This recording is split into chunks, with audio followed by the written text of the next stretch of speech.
চট্টগ্রামের মিরসরাই উপজেলার করেরহাট ইউনিয়নের একটি গ্রাম ঘেরামারা আজিজনগর। গ্রামটির পূর্ব পাশে ৩ শতাধিক মানুষের বসবাস, অথচ গ্রামের ৫০টি পরিবারের জন্য রয়েছে মাত্র একটি নলকূপ। ৭ বছর আগে ৩০ ফুট গভীরে বসানো হয় নলকূপটি।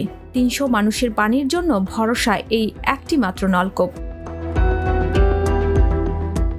খোঁজ নিয়ে জানা গেছে, ঘেরামারা আজিজনগর একটি পাহাড়ি গ্রাম।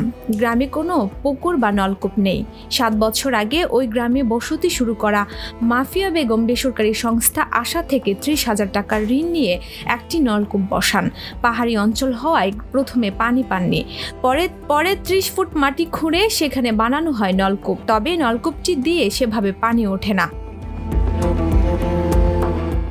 সম্প্রতি আজিজনগর গ্রামে গিয়ে দেখা যায় ৩০ ফুট গভীরে স্থাপন করা নলকূপ দিয়ে পানি তোলার জন্য মাটি ও পাথর দিয়ে তৈরি করা হয়েছে ১৮টি সিঁড়ি। সেই সিঁড়ি বেয়ে নিচে নেমে পানি সংগ্রহ করে আবার সিঁড়ি বেয়ে ওপরে উঠতে হয়। এজন্য অনেকে ভয়ে পানি সংগ্রহ করতে আসেন না।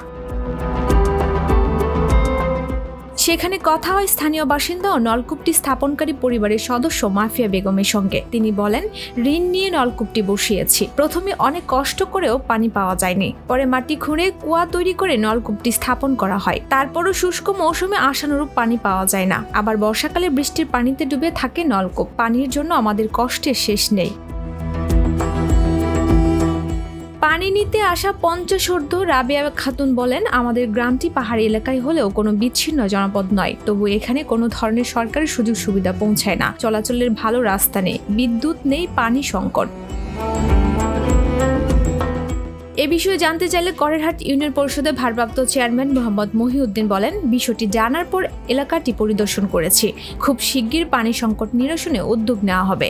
মিরসরাই উপজেলা নির্বাহী কর্মকর্তা মাহফুজা জেরিন বলেন, পানি সংকটের বিষয়টি জানতে পেরে স্থানীয় ইউনিয়ন পরিষদের চেয়ারম্যানকে যথাযথ ব্যবস্থা নেওয়ার নির্দেশ দেওয়া হয়েছে।